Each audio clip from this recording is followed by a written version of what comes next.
All right. All right. We are live, I think, and recording. Woo. Sam was supposed to hit the record button. I don't know if she hit it in time. I think I did. Thoughts and prayers. Jesus. It's the end of the year. It's literally the day before the end of the year, or I guess the day of the end of the year. I don't know how that works. I don't know. I don't really. We're almost at the end of the year. Yeah. It is, by the time you're hearing this, I mean, technically right now, it's New Year's Eve. Yeah, almost. Yeah. 12 minutes. So by the time you're hearing this, it will be New Year's Eve for most of you. So I'm Joe. I'm Sam. We own RadJunk, Rad Bar, and Really Rad Weekend. RadJunk is a retro video game store in Fort Walton Beach, Florida.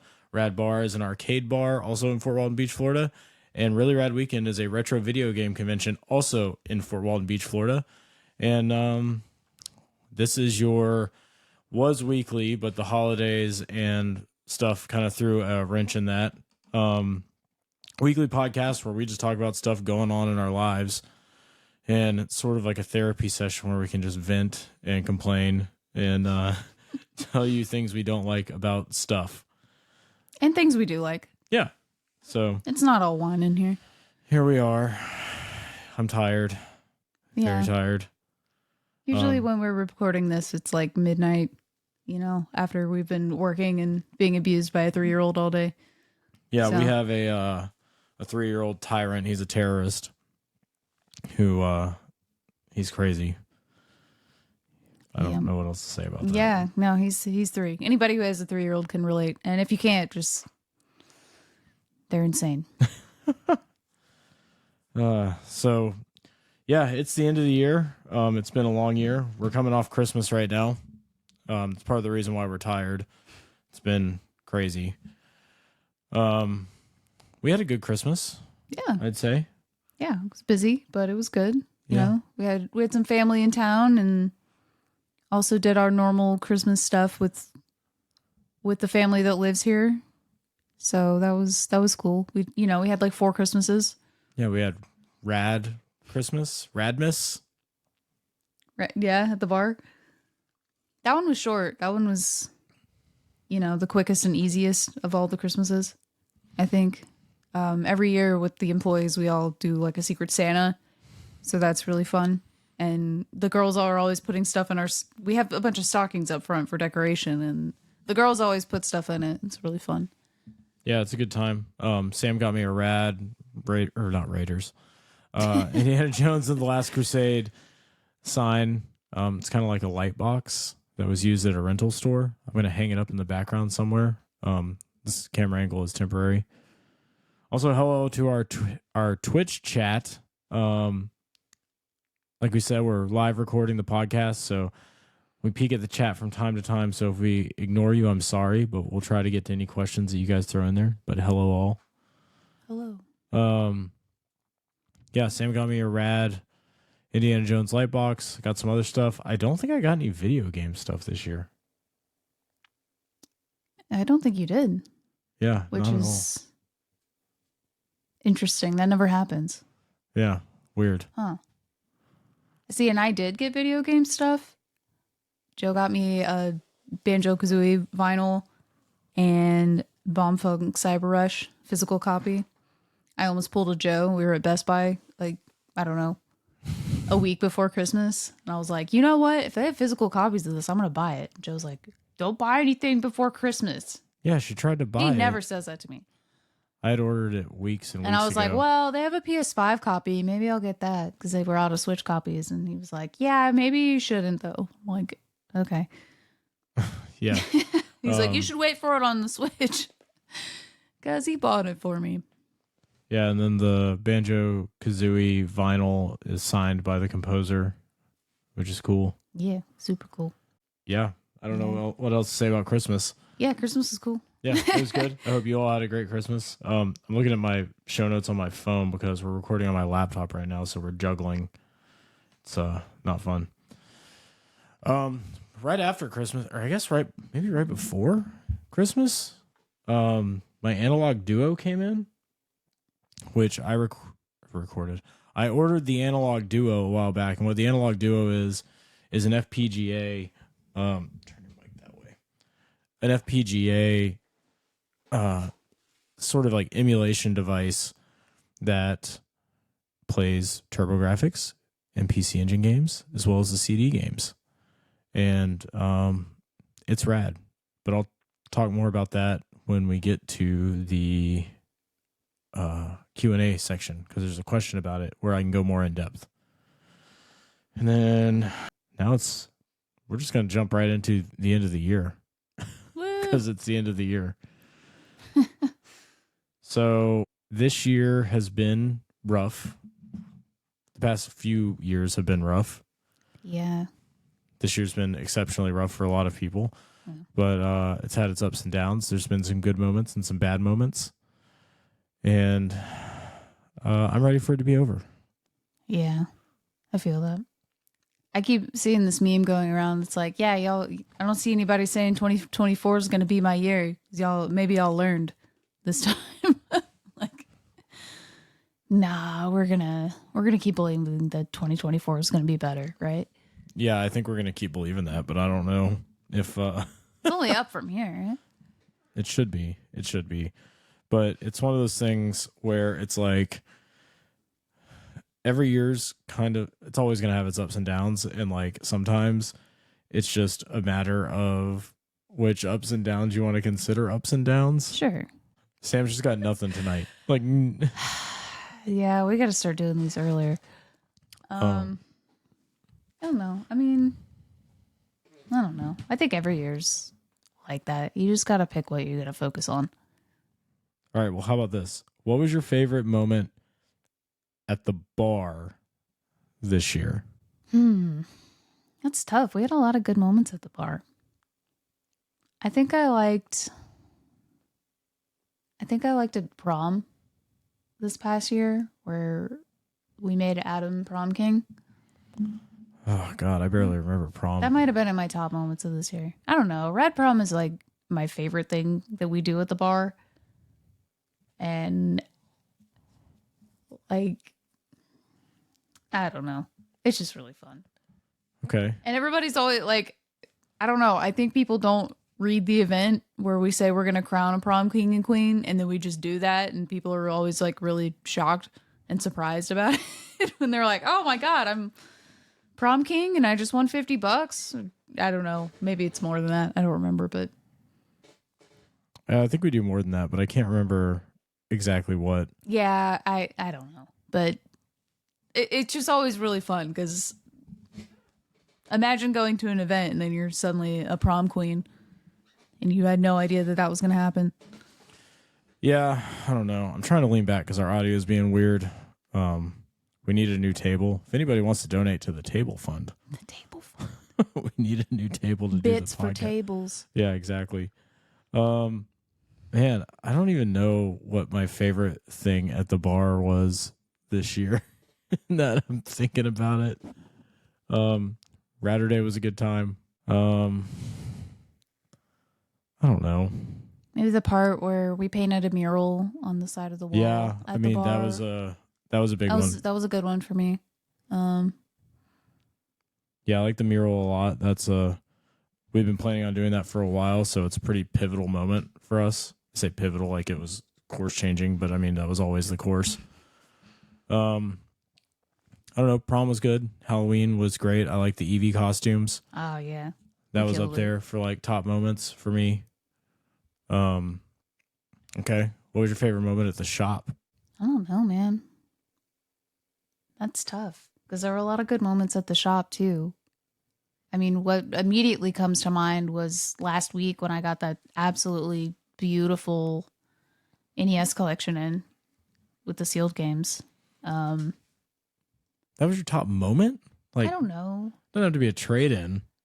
I mean, I'm sure that there were more. I got to think about that one. That one was just the most recent, just like, ah. I think one of them was having Kelsey Lewin and Ian Ferguson behind the counter. That was pretty good. That was pretty funny.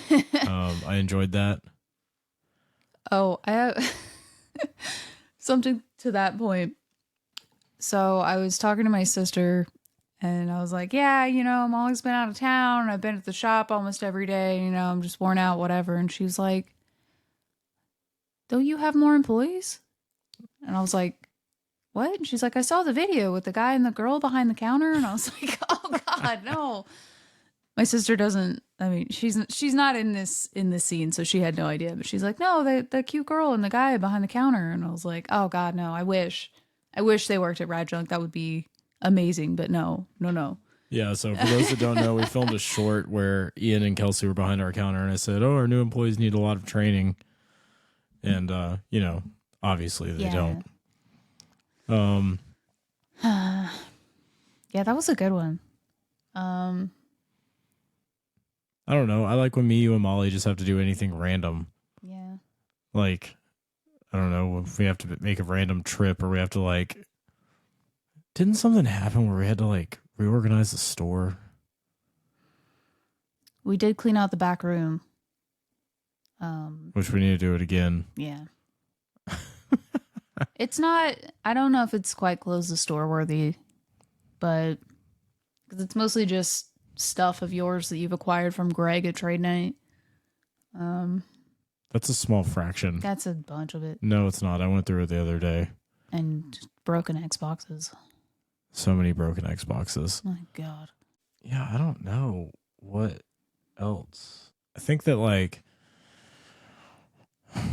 I swear me, you, and Molly had to do something super random one time this year. I can't remember what it was. I feel like me and Molly have had to do a lot of really random stuff, but I mean, there's lots of memorable moments. We try to make it memorable. I really like doing the podcast now. I like doing, all the media stuff that we're doing. You and Molly are killing it on that front. TCB in the chat asks plans for New Year's. We're gonna be at Rad Bar. Yeah. This is our shameless plug. We're gonna be at Rad Bar for Emo New Year's Eve. We did Emo New Year's Eve last year, and it was so much fun that we're doing it again. And I'm very excited for that. So yeah, it'll be a good time. If you want to put on some eyeliner and skinny jeans and come listen to some emo music. Yeah, I don't know. There were a lot of moments, and I put that in the show notes because I thought that maybe something would jump out in my head as very specific. But I don't know. This year's kind of been a blur. It really We've done has. a lot of stuff. We've done a lot of conventions. We've done a lot of restructuring at the store. Sam's done a ton of repairs. Molly's instituted some systems that work really well for us. Just overall.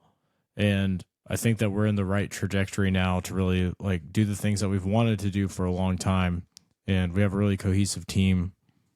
And it's just, the same thing goes for the bar where everything's finally in that groove and rhythm of running well and operating smoothly. And that's always good. So now we can focus on doing some new stuff and continuing to go from there. Yeah. Oh. Yeah. Yeah. Woo. Wow, 2023 wasn't that bad. Way to really add to the Oh yeah. I'm a treasure to this podcast. Let me tell you. All right. Sam wanted me to talk about Game of the Year. I mean, we're doing a podcast on, it is now officially New Year's Eve, the last day of the year. And I feel like we have to pick it's standard procedure to pick your favorite game that you played this year. I couldn't even remember what came out this year. I can't remember if I got my Analog Pocket this year or last year. There's a cat. Get down, cat. Bartleby, what was your game of the year? I can't remember if the Steam Deck came out this year. I think that was last year. Was it? Oh God, I don't even know. This year has been simultaneously the longest and the shortest year. I don't know how that works out, but get down, please. But that's where we're at. Okay, well, I'll go first then. It was kind of tough because, there were a lot of good games that came out this year. Tears of the Kingdom, Pikmin 4. You're going to laugh at me for that one. But I loved it. I'm not laughing because I don't even remember these coming out. Oh my gosh. My game of the year, though, and, hopefully I don't get canceled for this. It was Hogwarts Legacy. Oh yeah, you played through that. I loved it. It It was a shame you couldn't beat the last boss and I had to do it for you. Whatever. I beat the game. And I don't know. It was the first game in a long time that I felt like I really needed to finish and play. And like, I don't know. I was really into it. So I'm gonna give it that. That was mine. I don't know what I've played this year. Okay. Let's see. You played Starfield? I did play Starfield. I only put like 12 to 15 hours into it. I really enjoyed it. You know what I bet your game of the year is? Luck Be a Landlord. It's up there. I definitely like that game. I don't know if it came out this year, but I played it a lot this year. Started playing it on the Steam Deck, and then they released a mobile version. It's kind of like my fall asleep game. There was another one that I mean, if mobile games get to count, then Pikmin Bloom is definitely. I spent way too much that's fair. time on that. There was something else that I played a lot of, and I'm just like blanking. Wow, guys, this shows what the state of my brain is. That's also why we haven't done this in a while. It's been a rough couple of weeks, and our kid is sick again. So, It might actually be okay. If we're going to talk about games in general, Foo Fighters Pinball is really, really good. I love that game. It's one of my favorite purchases that we've made for the bar. But also a game that we don't have that I played a lot of at Expo was Labyrinth. Oh yeah, Labyrinth was amazing. And Pulp Fiction. So if I can choose a pinball, it would be one of those three: Labyrinth, Pulp Fiction, or Foo Fighters. Those are all very good. If it had to be a video game, I'd have to say Luck Be a Landlord. Like hands down, that's what I put the most time into. But there's other games that I've played, and it's a lot of games that I've gone back and played on older systems, like Race Days on Gameboy is one that I discovered this year that I really liked. Man, I feel like there was something else that I played that I really enjoyed, but I obviously didn't enjoy it that much if I can't remember it. But this year has felt so long that I can't remember everything that we've played. Yeah, I think video game-wise, Luck Be a Landlord. I do want to jump back into Starfield, and I've also had the urge recently to resub to WoW, just to explore and, mess around with that. But I don't want to sit in my computer cave like this room and like separate myself from my family. I'd like to sit down and play with a controller. I've also played a lot of Peggle this year because my kid's really into Peggle too. Peagle. Yeah, he calls it Peagle. It's really cute. TCB in the chat says the new Star Wars game was really dope, and I would like to play that. Yeah, I would too. It's on my list. I know it started out a little rough, but they patched it and it seems to be better now. So that might be one that I finally play. Yeah, it's tough to choose a game of the year because there's so much, and like there's so many games coming out. Like I keep buying games on Steam and adding them to my wish list, and then I just don't play them. This wall behind us. For those of you watching on Twitch. Yeah. I go back to a lot of the games that I've already played a lot of times, like Sapphire on PC Engine. I played a lot of Lords of Thunder the other night, and I really like that game. It's brutal, but I love it. I don't know. Were there any games that you played that you were really disappointed with? I had to think about that. I don't know. To be honest. Diablo 4. Was that disappointing? A little I thought bit. you liked it. So I did, and I got bored with it pretty quickly. I'll be honest.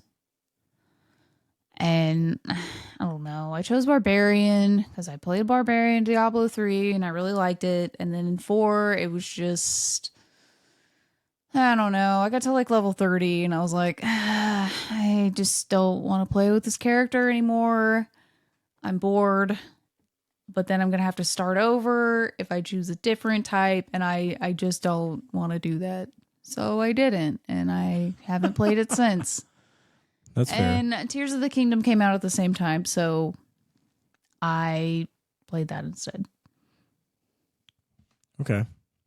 Yeah, and so maybe Diablo 4 is the one that I was really into it for a minute there, and then that fizzled out really quickly.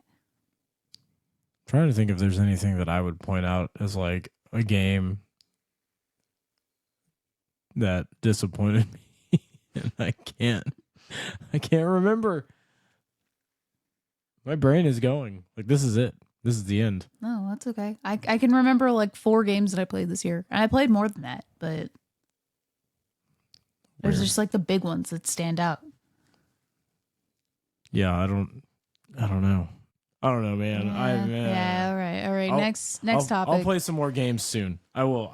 Allegedly. I really want to play Tape to Tape. It's like a hockey roguelike that looks super fun. I added it to my Steam wish list today, so I'd remember to buy it tonight after the boy went to bed.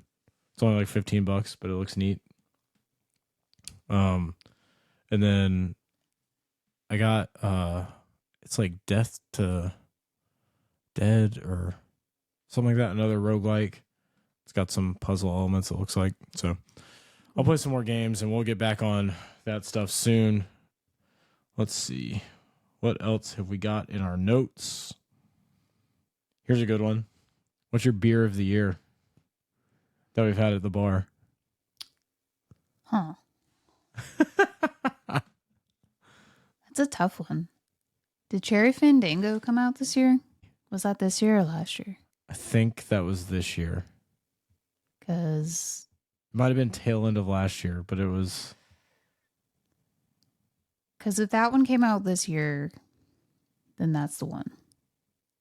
Okay. I'm gonna have to think about it. That was like the first like immediate thing that came to mind. What about you? So mine didn't come out this year, but it was re-released this year, and it's the Cotton Candy IPA. Oh yeah, Hands down. yeah. That's one of my favorites. I feel like there was another one too. You're right about that one. That was like a one of the a la mode beers from Untitled Arts that Arlene and I really liked. See, those The White Claw always, Challenge. Hey, That's always my favorite.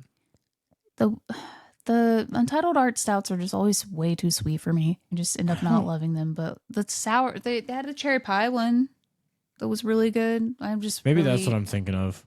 I want the cherry beers to be good so bad. I don't know. There was also that pineapple soda one. Oh yeah, Is really good. What was that called? It was called like pregame. No, I think we still have it. Don't maybe we? it is called pregame. I don't know. Unbranded makes it, and it's like a pineapple sour, like pineapple soda sour. I don't know. It was really good. That was a good one. I feel like there was one more that I was like, "This is real." Did we get a white grape seltzer? We got a white grape sour. We got like a purple grape seltzer. It was like Maybe that's what I'm thinking like the dad seltzer. Yeah, yeah. That one was good. I don't even like grape flavored stuff, and I did like that one. Man, that's tough because we've had a lot of good beers. Yeah, I feel like there was another like lactose sour too that we got. I'm gonna that we kept shameless. drinking. I'm gonna shameless plug right now. But Rad Bar gets, we're getting at least 5 new beers a week. Not this week. You only got 4. Well, we got 4 this week because we have a lot of back stock, but usually, the very bare minimum 4 new beers a week, times 52 weeks, it's a lot of beer. So it's kind of tough to remember. But we get a lot. We got a lot of really cool stuff. And they're not all winners. No, they're not. But I mean, there's always something for somebody. Yeah. Just because we don't like it doesn't mean you won't. That's true. Like we got, because I've been on the thing with the cherry beers, and we got one that was like, I don't know, it was like a cherry Belgian, and it tasted like straight up cough syrup. Oh no, that one was good. I hated it, but we sold out of it, and we sold out of it relatively quickly. Somebody was mixing it with Sprite. They said it tasted like lean. So Jesus Christ. What is wrong with you people? Like, just be. But that sold a lot of them because apparently people want to drink lean. Of course they did. You know. I feel like we got a key lime pie beer too. That was good. Yes. I think there were several. Because every time there's a key lime pie beer, I order it. Yeah. The cats are being weird. Yeah, that's nothing new. All right. So what was your number one beer? What'd you say? It was Cherry Fandango, if that was an option. Mine was a cotton candy IPA from Untitled Arts, which I think we still have on draft. I don't know if we have any left, hopefully. All right. So moving on. We've already kind of talked about this. What are you looking forward to in 2024? Just in general. I don't know. Getting some more merch for the shop and for the bar. You know, our new 2024 line dropping soon. Yeah. Got a lot of merch ideas. I need Kenna to come over to the house next week so we can go over some designs. Looking forward to, we got some stuff planned. Really Rad Weekend 2024. Yeah. It's a week earlier this year. Yeah. That we're gonna go to SoCal Gaming Expo. Oh yeah, we'll be in Pasadena in June, right? Is it June? I think so. Cool. I don't know. We got tickets, so we're gonna go to a gaming convention just to go and not be vending or putting it on. So that's gonna be cool. What a change. Yeah, just the first time ever. So that's gonna be exciting. Yeah. Rad family trip. Yeah. Yeah, I'm looking forward to doing a lot more repairs too. I've got some stuff that can finally get through. Really want to do some stuff at the shop too that's where we can create some more content but also just make it more fun, because I feel like we're at the point where we've always kind of been different and unorthodox, but now we can kind of really just do our thing, and it's fun. I want to have more fun in 2024. Yes, please. Less revamping and rebuilding and trying to fix things, and more of innovation and just being. Yeah. Enjoying it a little bit more. More pizza parties for all of our employees. Oh yeah. Just me, Sam, and Molly. But yeah, I think that's a big goal, is to make the shop more fun, and I want to finish out the CRT wall and build some new things and do some more videos, because I really like the content that you and Molly are putting out, and I wish the cat would stop jumping on the table. Bartleby's looking forward to more podcasts in 2024. Yeah. Well, yeah. It's going to be good. Yeah, and then I think at the bar I'm ready to rotate out some games, so I'm going to pull some stuff out of the trailer. For me, it's slapping Chef Andrew in the knee. Oh. I don't know. I've got the bar. I want to swap out some games. I want the girls to do some more artwork in there. Stop. The cat's causing chaos. Of course. Can't record anything without anybody being crazy. No. Yeah, I think that 2024 is going to be solid, and we're going to get some stuff done that we've been wanting to do. Yeah. So that's a big positive. I've got lots of aesthetic things that I want to do, both in the shop and the bar. So me and Ken will get on that. Yeah. So now moving on, this section of the show where we talk about our market report, and it's essentially where I tell you what's been selling well at the shop over the past week, where we kind of see the market going, what we see, being phased out, being phased in, all of that. It's kind of a recap of just shop stuff. So, in the past 7 days, our top sellers are Gameboy games, 3DS hardware specifically, NES games, DS games, and PS3 games. And I mean, that's pretty much what we've been talking about as far as the direction of everything going for the holidays and how it goes almost every single year. You know what it would be if we had them in stock? What? Wii's. Yeah. And Guitar Hero controllers. Oh my God. I get like 10 calls a day from people asking for Guitar Hero controllers on any console. It doesn't matter what, they just want it. And they will pay whatever. They'll pay whatever for it. Yeah. Wii's have been the surprising one. It's been the year of the Wii, or at least the past 6 months of the Wii. Yeah. And I see that continuing strong into 2024 and probably going to maintain through the end of 2024. Wii console availability is starting to decrease. I mean, there's tons out there, but like disk drives are starting to go, stuff like that. And we can repair them. But it's one of those things where we're selling them as fast as we get them. Yeah. And people still want them.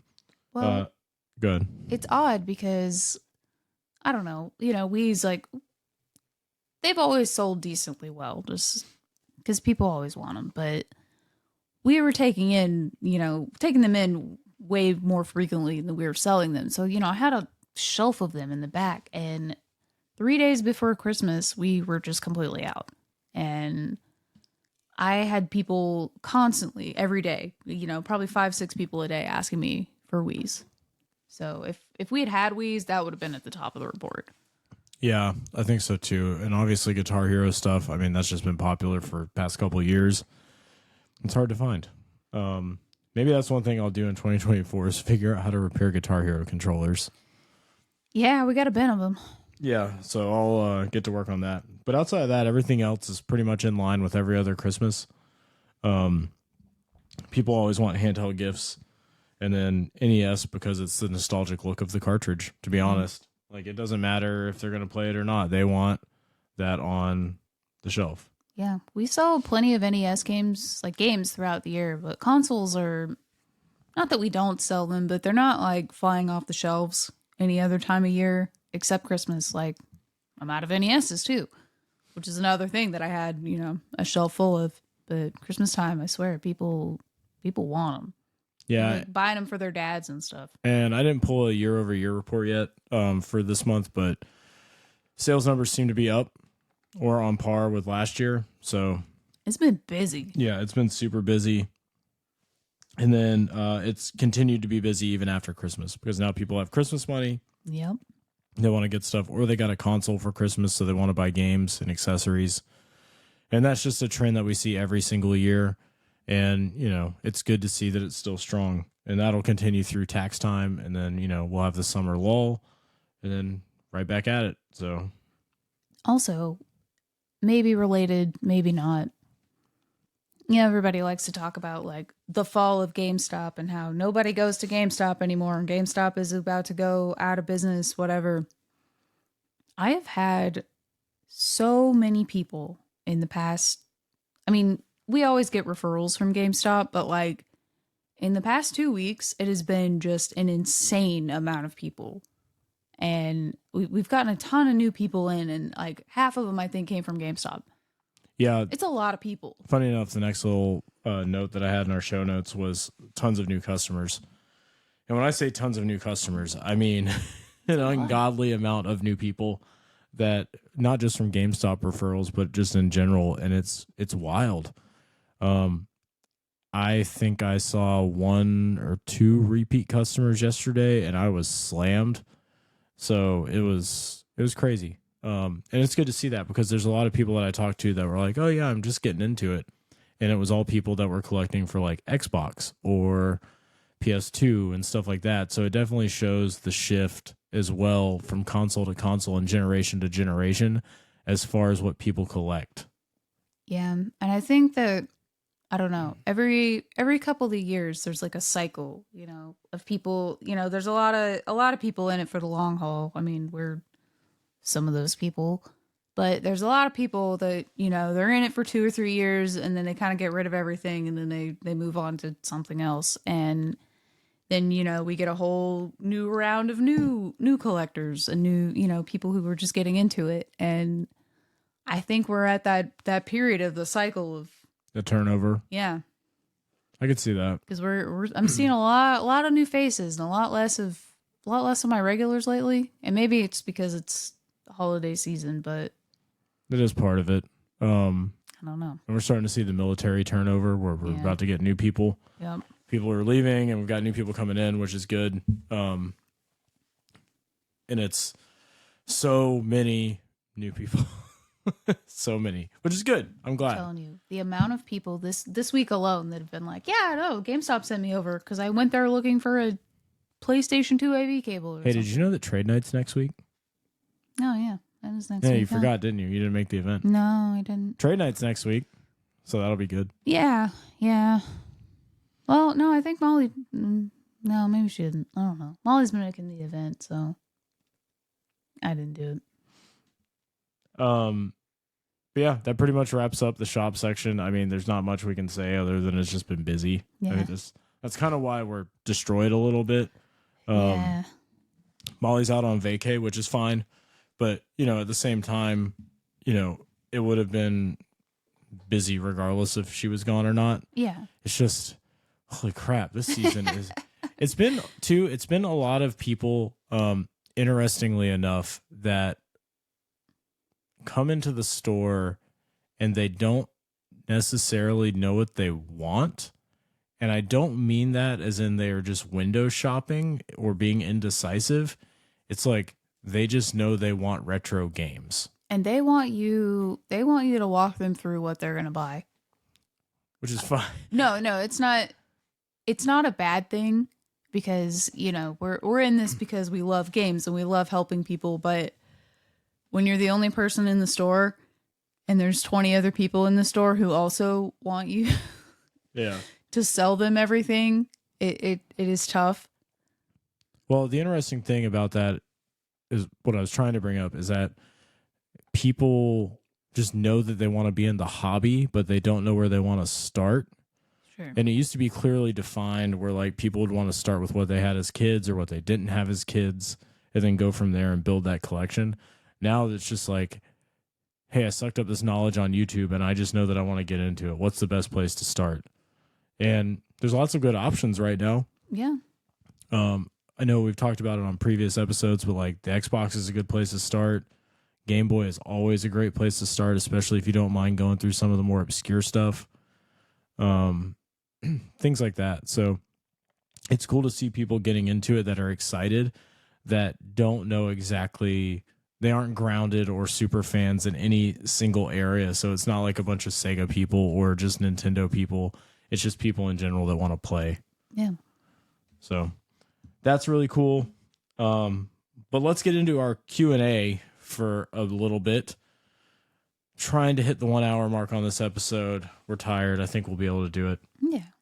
So every week what I do is I ask if people have questions to ask us about pretty much anything gaming related or store related or convention or bar or whatever on our different social media platforms. I do it for my personal account. I haven't really pushed the podcast on the business pages at all. I probably should do that. Yeah. I don't ever post about it. But, if you want to drop a question in there, either comment on YouTube or find me on Blue Sky or Twitter or Facebook or Instagram or any of that crap that's out there. But our first question comes from Aaron on Blue Sky. Aaron's really into pinball. He asks, how long till pop punk is the next big pinball market? Not soon enough. I don't know. Fair. I don't know that that's going to be a thing, but I sure freaking hope so. I don't think it's too far off, to be honest. So the thing with pinball, and we've talked about this a lot, is the licensing and the properties have always been, especially the music stuff, has been geared towards older people, because that's the primary demographic for pinball, because those people have money. However, you're seeing a lot more people get into the hobby that are our age, mid-20s to mid-30s. And I think that they are going to start, I think Foo Fighters was a step in the right direction. Well, that's not pop punk or even punk rock or anything like that. It shows that they are trying to go towards an audience that's slightly younger. And I know it's like dad rock or whatever, but it's not the same as like Guns N' Roses and Iron Maiden and things of that nature. So maybe we'll start seeing some younger musical properties that will then break into that territory. I don't think we'll see like a Blink 182 or something like that pinball for a while, if ever. I could see a company like Stern going over a more mainstream radio style, quote unquote, punk rock band. Like, I wouldn't be surprised if the first step in that direction would be something like Green Day. You know? I mean, Blink 182 would also fall into that. They're on the radio. I know they're on the radio, but I feel like when you're talking about licensing specifically, I feel like you'd see a license like a Green Day before you would see a Blink 182 themed pinball machine. Maybe. I don't know. Travis Barker's married to a Kardashian. So yeah, but like if you think about like Green Day, they had like American Idiot, which was a whole like ballad like story of an album. Yeah, they could theme an entire pinball around that. Whereas a lot of the pop punk bands that we would think of, you don't think of like an entire basis. I mean, there's like Mass Appeal, right? Like My Chemical Romance would be a great one. I know it's not pop punk. I don't even know what category that falls under these days. Oh yeah, I don't either. But I would buy it. I could see that being one. That would be a good one. Like Blink 182 would be a great band to do that with, but you'd have to do something similar to Foo Fighters where you made the theme of the game based around something unique and new for Blink 182. Yeah, you get like the Matt Skiba multi-ball or something. What? He's not even in the band anymore. What? Okay, yeah, no Blink 182 pinball, you're right. I was just thinking about like the mass appeal, I guess, of the band, marketability. That's what I'm saying. I think like, it would be easy for that, but designing the game, maybe not so much. But right. I mean, I don't know. They made pinball for lots of bands that don't have like a story. I don't know, man. I know that like you're just wishing for a Blink 182 pinball machine, but I just think in the grand scheme of things, if they put a pinball machine out there based on like punk rock or like something from that era, the people that they're slowly getting away from, which are the older people, would be more apt to buy a Blink or a Green Day pinball machine versus a Blink 182. Right. I think we're still a long way away from the pop punk era of music because I don't know. I mean, we just got like Foo Fighters is probably the youngest music pinball we have, right? Yeah, I think so. And that's still pretty like later millennials, Gen X. I think we'll sooner see like a Daft Punk pinball than we will a pop punk pinball. I would love a Daft Punk pinball. Me too. But also like, why not a ska pinball? Because nobody likes ska. Can we get a Mighty Mighty Boss Tones pinball? I would also love... What they need to do is just make a Tony Hawk Pro Skater pinball. Dude. And then... oh, that would be great. I think I talked about this before. I can't remember, but I think a Tony Hawk Pro Skater pinball and then have the soundtrack like active. Dude, Tony Hawk's got mass appeal. Everyone knows that's what Tony I'm saying. Hawk is. No, I'm for this. I'm pro skater. You could do some kind of shot that's like a 900 and it's like a double ramp, a 2.5. Oh, yeah. It's got an entry and then like the exit is 2.5 turns later. Yeah. I don't know. Stuff like that. But I, like Sam said, I think we're a ways off, but I don't see it being outside of the realm of possibility. I'm just wondering if like, I don't know, because the popularity of pinball has kind of ebbed and flowed. Right? Like it was huge in like the 80s and earlier than that. And then I feel like in the 2000s, it kind of dropped off a bit. And maybe I just say that because I personally wasn't into pinball, but I don't feel like it was as widely as big as it is like right now. Like it's making a comeback. It's already made the comeback. I don't know what I'm talking about. I do feel like I was trying to like stay away from pinball in this episode, but I feel like prices are starting to come down a little bit. They are. I don't see as many outrageously priced games.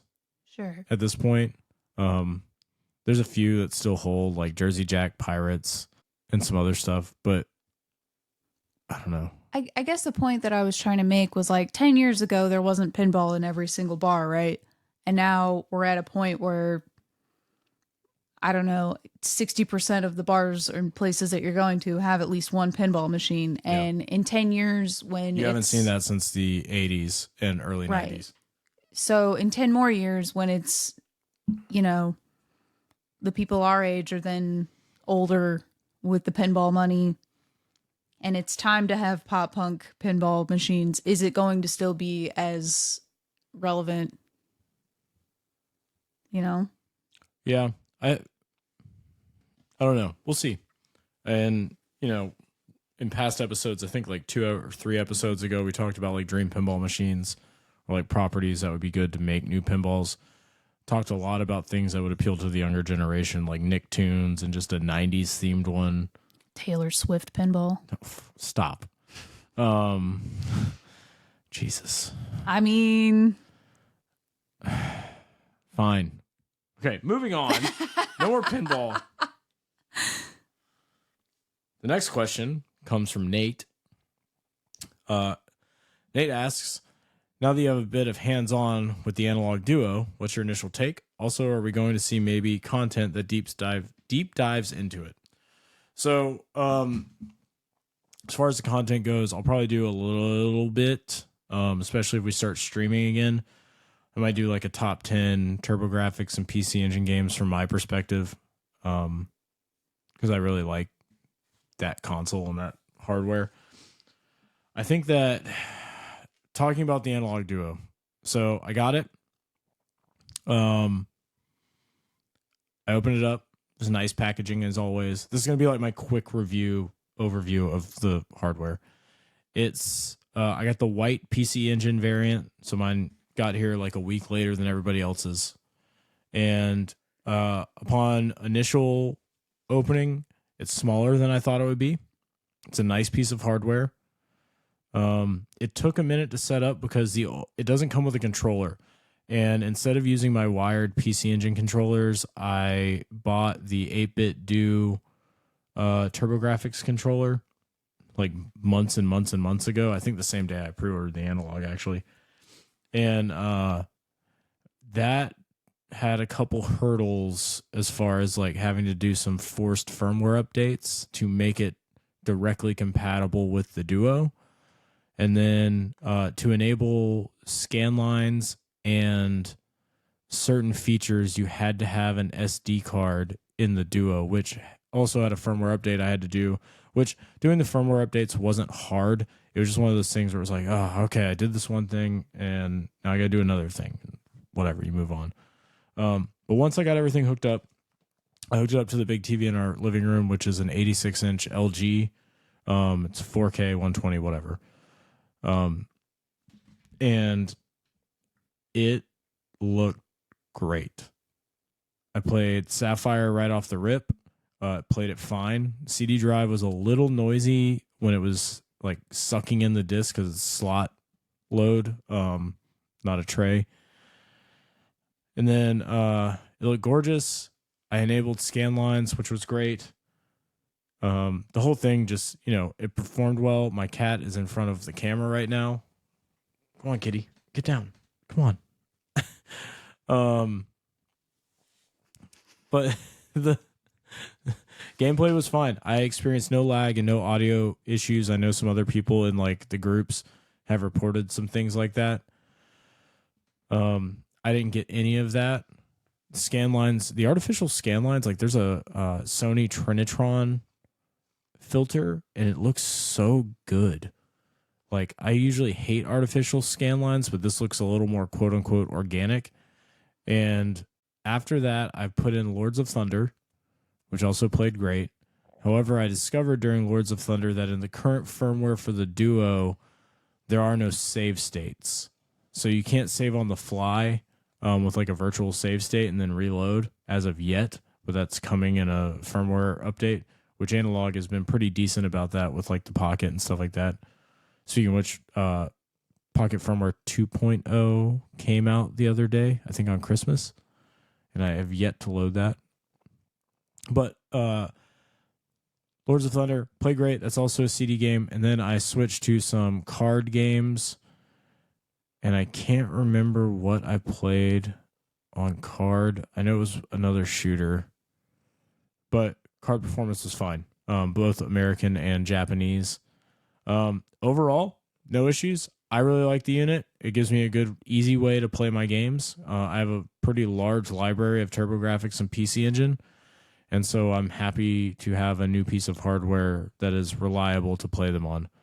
So, yeah, we'll probably do some more with it, and as soon as I get some time, I'll actually sit down and play more games. But that's how I feel about the Duo. I know that Sam has nothing to add about that. I got nothing.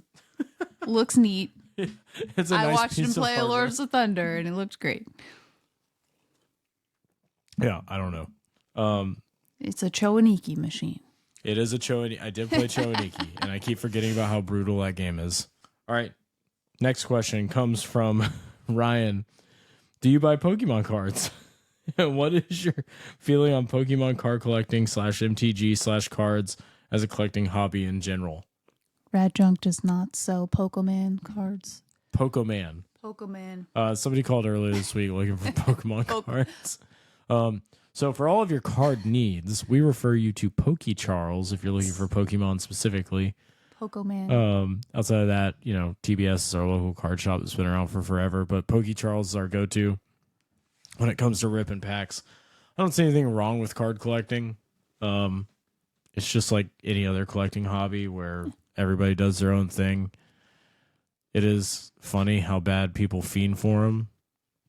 Yeah, it's not for me, but whatever. I sell collectible things that are not for everyone, so no judgment from me, and I get the appeal of like opening the pack. It's kind of like gambling. Oh, 100% it's gambling for children, but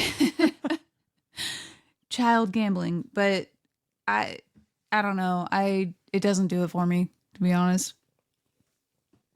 I like the art on some of them. Yeah, I mean, Metazoo, I like ripping the packs open. Metazoo was cool because R.I.P. Metazoo. Yeah, R.I.P. to the 10,000 Metazoo cards in my garage. Listen, me and my friends went on a kick gambling where we'd get on Whatnot late at night and we'd buy packs. Yeah, and I kept getting like sought after cards, and I was on a hot streak, and then it went overboard. And now there's tons of them. If anybody wants to buy Metazoo cards or trade games for them, I've got tons. Good way to blow several $1,000s. Yeah. But you got those Bigfoots. Yeah. But I mean, overall, like, I see the appeal. I think it's more interesting the people that learn to play the games. Sure. Like I said, the artwork's cool. It's fine. Go to Poke Charles. Support them. Shop local. They're great. All right. What else we got? Mantel asks, now that Microsoft has acquired Activision, please discuss how it still won't be enough to lift Xbox out of a very distant third place in the console wars. He's not wrong. My guy. He's not wrong. I don't know where sales numbers are at. I don't. The fact that you're bringing up console wars in 2023 speaks volumes of you as a person. You're old. And the level of mediocrity that instills inside of you. I mean, so here's the deal. Mantel really likes to talk crap about Xbox. I like Xbox a lot. It's my preferred console versus PlayStation. We own all of it. So if you're like me, just buy them all. Buy the game, buy the platforms. Just buy what you like. Yeah, buy the platforms that the games are on that you want to play, especially if it's games you want to play with your friends. But overall, I prefer the Xbox controller, and I really like Game Pass, and I like how Microsoft stuff is structured. Sure. I like Xbox too. I just feel like... No, that's called Xbox 360. All right, this podcast is over. No, but I feel like there's not a lot of games where you're like, yeah, I gotta get a series for. I think that it's very few that you would. Oh, like a series console. Yeah. They just haven't had a lot of, and you know, I don't know, exclusives aren't everything, but they For are. Sony, they are. Yeah, I mean, I don't know. That's the funny part is like everybody talks about like exclusives not mattering anymore, but Sony's whole business is based on exclusives. No, it is. But if you like those exclusives, there's nothing wrong with buying a PlayStation. No, other than you're a bad person. Oh my God. But it's I just haven't had it. I don't know. I guess I just haven't felt like I've had any reason to play our Xbox. That's fair. I mean, like I said, Game Pass is great, and I like the Xbox. I just don't ever play it. I play my Switch more than anything. So I like Game Pass for the ability to sit on my couch, scroll through a list of games. Yeah. And if there's one that seems even mildly appealing, I can download it and try it without the feeling that like consequence of plucking down like, you know, between $35 and $70 for certain titles. Yeah, that's true. And giving them a shot. Now, would it be cool if franchises like Halo or Forza or anything like that were like back in their natural like state or their original states of like awesomeness? Yeah, sure, great. But I had a great time playing Halo, and I'm probably going to pick it up again soon because I can just download it and play it via Game Pass. I downloaded the new Forza like a week or two ago. I played it for a while. It's very good. I know a lot of people didn't like that you had to like practice before every race, but I think that actually helped me, that they forced me down that path. And the ability to play Starfield by just turning on my Xbox was pretty great. So, I think as far as the Activision deal goes, I think that a lot of things are going to remain on PlayStation, Call of Duty, at least for a while. I think the idea of bringing some Activision games to Game Pass is great. I'm glad that Bobby Kotick is no longer there. I hope that working conditions and things of that nature get a lot better for people at Activision Blizzard, because I could see it going that way. But it'll be interesting to see, now that they've done some restructuring at Xbox as well, how development cycles go, the quality of games go up, and then how much influence studios at Activision Blizzard have on existing Microsoft properties and where Microsoft can draw from those studios they've acquired, like at least from a knowledge transfer basis, to make their games better. WoW is an Xbox exclusive now. People keep saying that. And like, I don't think there's any good way to translate WoW to controller support just because the HUD is so complex. Unless you literally just hooked up a mouse and keyboard to your Xbox, which you can do. Yeah. But good. No, that would be silly. But yeah, wouldn't it have been nice if you could just play Diablo 4 on Game Pass before buying it? Yeah, it would have been cool to not spend $70 on this game that I barely played. Hot Rod's in the chat. So the evening is going fantastic. It's going swimmingly. We're getting towards the end of our Q&A section of the podcast, and we're just, you know, this is where we record. So live Twitch chat, thanks for hanging in there with us and feeling ignored, because we concentrate on putting this more so out after the fact. But we love you and appreciate you. In 2024, we are going to get back to streaming more. The stream room is almost like finished. Maybe we'll bring back Drunk Girl Gaming. We are absolutely bringing back Drunk Girl Gaming. We just need a day to do it. And the holidays have been wild. Yeah. All right, moving on. Mantel, buy an Xbox, not a PlayStation. Clint asks, discuss the power-up. Super Mario Brothers 3 Leaf versus Super Mario World's... Wait. Did he get it backwards? Wasn't the Leaf... Was the Leaf in World or 3? It was definitely in World. And then the Feather... Or wait. Well, the way he phrased the question is, discuss the power-up. Super Mario Brothers 3 Leaf versus Super Mario World's Feather. And pick which one is the greatest. I am broken and can't remember which is which, but I think the leaf is in 3. Yeah, no. No, you're right. I like the cape in World because I like how you have to do the dipping motion to fly. And Mario just looks so goofy. Yeah, because he's like holding onto his butt. I don't know. I mean, they're both good. Yeah, okay. If I was forced to do one all the time, I'd choose the leaf. The feather.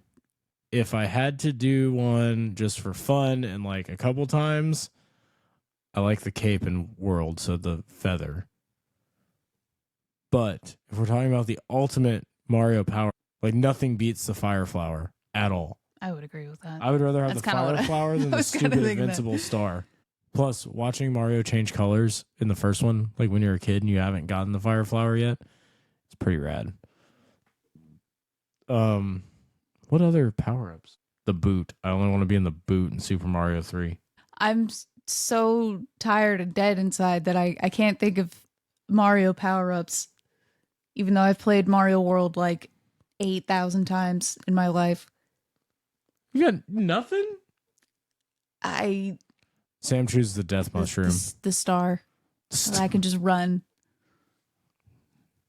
Just kill everyone along the way. Wow. Is that going to be the theme for 2024? Maybe. I'm just going to, superstar my way through 2020. Hey, all right. Oh Jesus Christ. I need to go to bed. Yeah, so that does it for Q&A.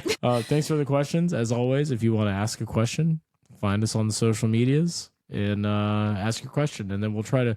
So we're going to get back into weekly recording. I don't know what day of the week it's going to be on exactly. Maybe we'll do it Saturdays from the shop after work. And that way we can get Molly in on it too. And it would not be, 1 a.m. Yeah, exactly. It'd be earlier. Be a little more lively. But outside of that, I mean, it's New Year's Eve. Yeah, and, yeah, it is. It is actually 1 a.m. Yeah. So tomorrow or tonight, rather, in 24 hours. Well, less than 24 hours. I guess like 23 hours. No, that's not what I was saying. Like 16 to 18 hours from now, we will be hosting Emo New Year's Eve at Rad Bar.